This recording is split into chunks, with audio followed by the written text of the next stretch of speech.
ये हम इस कार्यालय को ताला ठोको आंदोलन 8 दिन के बाद करने वाले हैं। अगर गरीब आदमी फ़ोन करता है संबंधित कार्यालय में, तो इनका जो आदमी वहाँ पे जो बैठा है वो दारू पिया हुआ नशे में रहता है, वो कस्टमर से सही तरीके से बात करता नहीं। इसमें नारेगांव का जो एरिया है वहाँ पे एक श्याम मोरे साहब बोल के एक अधिकारी है जो 3 साल से एक ही एरिया में काम कर रहे हैं। वहाँ पे ये प्रॉब्लम, हम तो पिछले 1 साल से वहाँ पे ये प्रॉब्लम बार बार समस्या आ रही है, मगर अधिकारी काम चुकार होने के वजह से ये प्रॉब्लम सॉल्व नहीं हो रही है। और अगर जल्द से जल्द उन्होंने ये समस्या 8 दिन के अंदर अगर सॉल्व नहीं करे तो यहाँ पे हम गोर गरीब जो हक के ग्राहक है महावितरण के, जो बिल भरते गरीब लोग हैं, उनके लिए हम इस कार्यालय को ताला ठोको आंदोलन 8 दिन के बाद करने वाले हैं। माननीय मुख्यमंत्री साहब को हम अभी देने वाले हैं, उसके बाद में संबंधित मंत्री जो है उनको देने वाले, और एक आयुक्त पुलिस आयुक्त गुप्ता साहब को हम ये एक निवेदन की कॉपी देने वाले, उनका भी सहयोग हम यहाँ पे लेंगे। अब ये नारेगांव है ना पूरा, कि एक तरफ अच्छी सुविधा, एक तरफ ऐसे क्यों नहीं, तो वो कहता है कि इधर से मुझे बिला नहीं मिल रहे, इधर से जो है तो दारू वाले हैं हमको मारते हैं। इसको कौन अधिकार दिया? महावितरण ने अधिकार दिया है क्या कि एक विशेष समाज को दारू पीने वाला और गंजे टी बोलने के लिए? मैं ये मेरे लफ्ज़ नहीं कह रहा हूँ, ये उसी के कहे हुए लफ्ज़ और वीडियो जो है बनाए हुए हैं उसके ऊपर हम बात कर रहे हैं। नारेगाव परिसरातील सामान्य जनतेला वीज पुरवठ्यासाठी ज्या ज्या अडचणींना सामोरं जावं लागत आहे, त्या अडचणी घेऊन आज आम्ही इथं अभियंत्यांकडे आलो होतो। त्यांच्याशी सविस्तर चर्चा झाली। त्यांनी आम्हाला आश्वासन दिलं आहे की आम्ही हे आठवडाभरात तुम्ही जे मागण्या केल्यात त्या सोडवून दाखवू। त्यांनी त्या सोडवल्या नाही तर आम्ही आमच्या पद्धतीने राष्ट्रवादी युवक काँग्रेसतर्फे त्यांना उत्तर देऊ व वारंवार ह्या ठिकाणी आंदोलन करत राहू।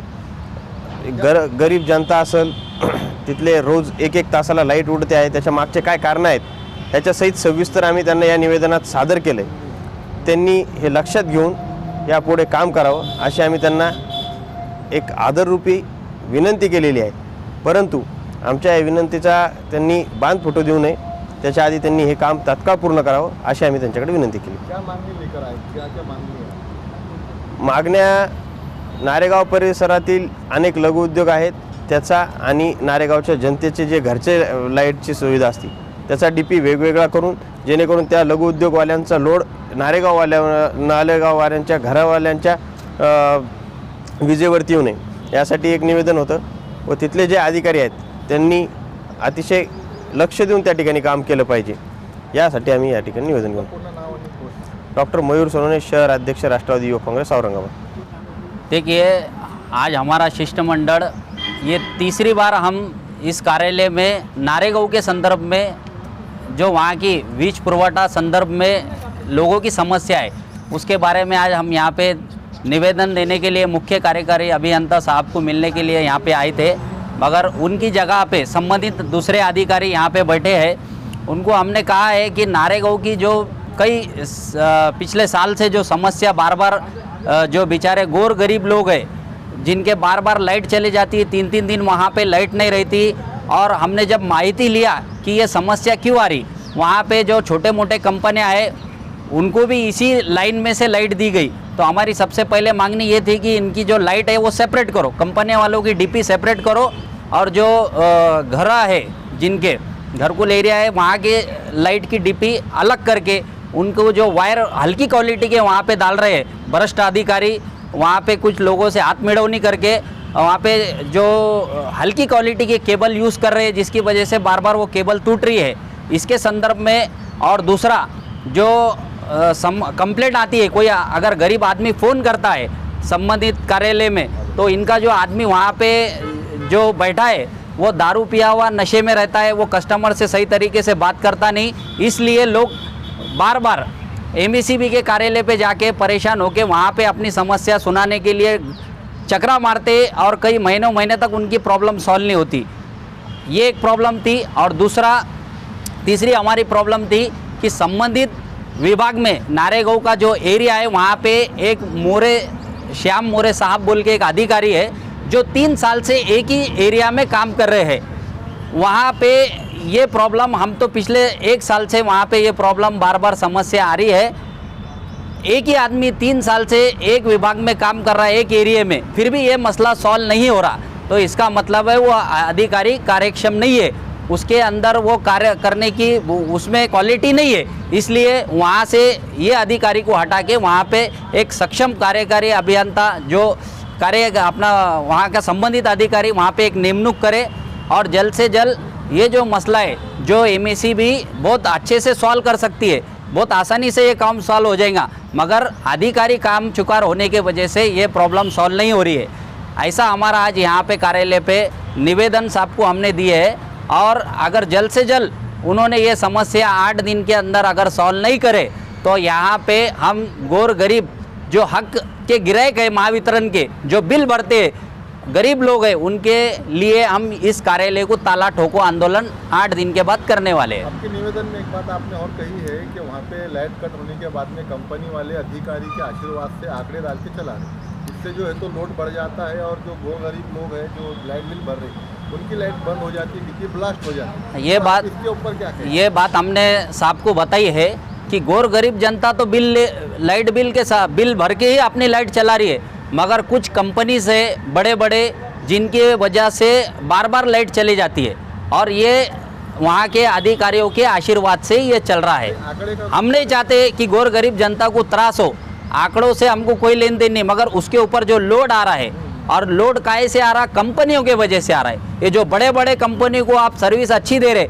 मगर जो बेचारे गोर गरीब कस्टमर है जिनका बिल 1000, 2000, 5000 महीने का आता, उनको आप त्रास दे रहे और लाखों रुपए का जो लाइट यूज़ करती है कमर्शियल कंपनियां, उनको आप अच्छी सर्विस दे के उनके साथ भ्रष्टाचार में लिप्त होके आप उनको सर्विस दे रहे। ऐसे अधिकारियों के ऊपर कार्रवाई करने के लिए हमने संबंधित कार्यालय के अभियंता साहब को बोला है। युवा राष्ट्रवादी पुलिस का सहयोग लेंगे क्या इसमें जो भ्रष्ट अधिकारी है उनके ऊपर कार्रवाई करने के लिए? बिल्कुल, आज हमने जो निवेदन यहाँ पे दिया है, यही निवेदन की कॉपी माननीय मुख्यमंत्री साहब को हम अभी देने वाले हैं। उसके बाद में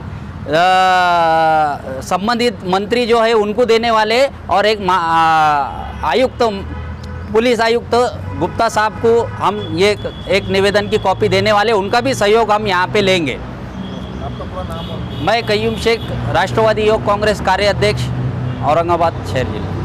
आपके एरिया में बहुत सालों से तो लाइट को लेकर समस्या चालू है और राष्ट्रवादी ने बार बार निवेदन दिया है जी, लेकिन राष्ट्रवादी की अनसुनी कर रहे हैं, क्या लगता है आपको? सही देखा जाए तो अभी फ़िलहाल में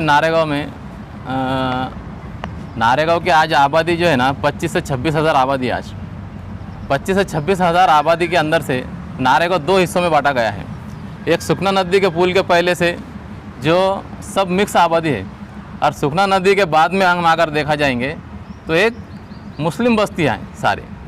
तो ये जो कार्यकारी अभियंता जो वहाँ का है, सहायक अभियंता जिसे कहा जाता है, जिसका नाम है श्याम मोरे साहब, ये श्याम मोरे साहब एक विशिष्ट जमात यानी कि एक अलग जो कौम है उसके ऊपर उसको टारगेट कर कर एक 2 हिस्से में नारेगांव बंटने की वजह से एक हिस्से में आप देखेंगे, जब भी आप देखेंगे तो एक हिस्से में आपको 24 घंटे बिजली मिलेगी, कोई किस्म का वायर टूटा हुआ नहीं मिलेगा, हर जगह आपको लाइट की सुविधा, एक अनमोल एक बेहतरीन सुविधा मिलेगी आपको। लेकिन जैसे एक विशिष्ट समाज का जब आबादी चालू होती है, कौन सा समाज? विशिष्ट समाज, मुस्लिम समाज, हमारे दलित समाज, हमारे एससी समाज के जितने भी लोग हैं, अल्पसंख्यक सारे लोग जो है, तो उस समाज के लिए ये जो अधिकारी है इसको जो है ना वहाँ पर देखने के लिए उसको ऐसा लगता है, कहा जाता है कि ये समाज के लिए देखना नहीं चाहिए, ऐसी उसकी मानसिकता है। हमने बार बार कहा है कि साहब ये नारेगांव है ना पूरा, कि एक तरफ अच्छी सुविधा, एक तरफ ऐसी क्यों नहीं, तो वो कहता है कि इधर से मुझे बिला नहीं मिल रहे, इधर से जो है तो दारू वाले हैं हमको मारते हैं। इसको कौन अधिकार दिया? महावितरण ने अधिकार दिया है क्या कि एक विशिष्ट समाज को दारू पीने वाला और गंजे टी बोलने के लिए? मैं ये मेरे लफ्ज़ नहीं कह रहा हूँ, ये उसी के कहे हुए लफ्ज़ और वीडियो जो है बनाए हुए हैं उसके ऊपर हम बात कर रहे हैं। अच्छा, आपको क्या लगता है अधिकारी जातिवादी है? यह सीधी बात है, ये अधिकारी जातिवादी है। अगर वो जातिवादी नहीं रहता तो एक सीनियर ऑफिसर, एक सहायक अभियंता जिसको ये जिम्मेदारी दी गई कि ये सारे लोगों का प्रॉब्लम सॉल्व करना है तुझे, लेकिन ये अधिकारी सारे लोगों का नहीं करते हुए 100% में से सिर्फ 50% का ही करता है, बाकी की तरफ जाकर भी नहीं देखता है। एक आखिरी सवाल है जी। आपको क्या लगता है रहवासी आबादी ज़्यादा होने की वजह से अब MIDC को वहाँ से गवर्नमेंट ने जो है तो बाहर करना चाहिए अलग इलाके? जी नहीं, ऐसा कुछ भी नहीं है। जितने भी उद्योग चल रहे हैं चिकलठाना MIDC के अंदर, वो उद्योगों को उद्योग मंत्री ने ये कहा है कि आप जो है तो फेज नंबर 3 इसमें शेंद्रा MIDC में आप वहाँ पर जाइए, और राज्य सरकार कह रही है कि आप जो है तो हम आपको ज़मीन देने के लिए तैयार है। लेकिन इन जो चिकलठाना MIDC के जो बड़े बड़े उद्योग चल रहे हैं, उनका जो खर्चा है यहाँ से उठा के लेके जाने के लिए उनको परवड़ने वाला नहीं है। लेकिन उन्होंने महानगर पालिका को और सारे विभागों को ये कहा है कि हम हर चीज़ का कर भरने तैयार है, फिर हमें क्यों भेजा जा रहा है यहाँ से। तो मनमानी उनके खुशी से ये सब चल रहा है, इसमें मैं कुछ बात नहीं कर सकता। आपका नाम और? मेरा नाम मोहम्मद पाशा मोहम्मद इस्माइल, मैं शहर उपाध्यक्ष हूँ राष्ट्रवादी कांग्रेस पक्ष। ये मेरे शहर अध्यक्ष है मयूरभा सोनोने, ये हमारे कार्याध्यक्ष है राष्ट्रवादी युवक के कईम अहमद शेख, और बाकी मेरे सभी शिष्टमंडल यहाँ पर आए थे। मैं इनका तहे दिल से शुक्रिया अदा करता हूँ, और इनके नेतृत्व में ये सारा काम हुआ है। और इंशाल्लाह मैं ऐसी अल्लाह से उम्मीद करता हूँ कि नारेगांव के जितनी भी जनता है, सबके लिए राष्ट्रवादी युवक कांग्रेस पार्टी सिर्फ एक इंसान देखकर काम करेगी, कोई जातिपात कभी नहीं करेगी। और जहाँ पर जो प्रॉब्लम है, हम 24 घंटे हमारा संपर्क कार्यालय राष्ट्रवादी कांग्रेस पार्टी खुला है। हर इंसान ने ये कहना चाहिए कि मुझे ये प्रॉब्लम है, इंशाल्लाह उसका काम हर हालत में किया जाएगा। मैं ये शब्द देता हूँ, मेरा राष्ट्रवादी की पूरी टीम ये शब्द देती है, और ये काम ज़रूर करके देंगे हम, कोई भी रहेगा तो।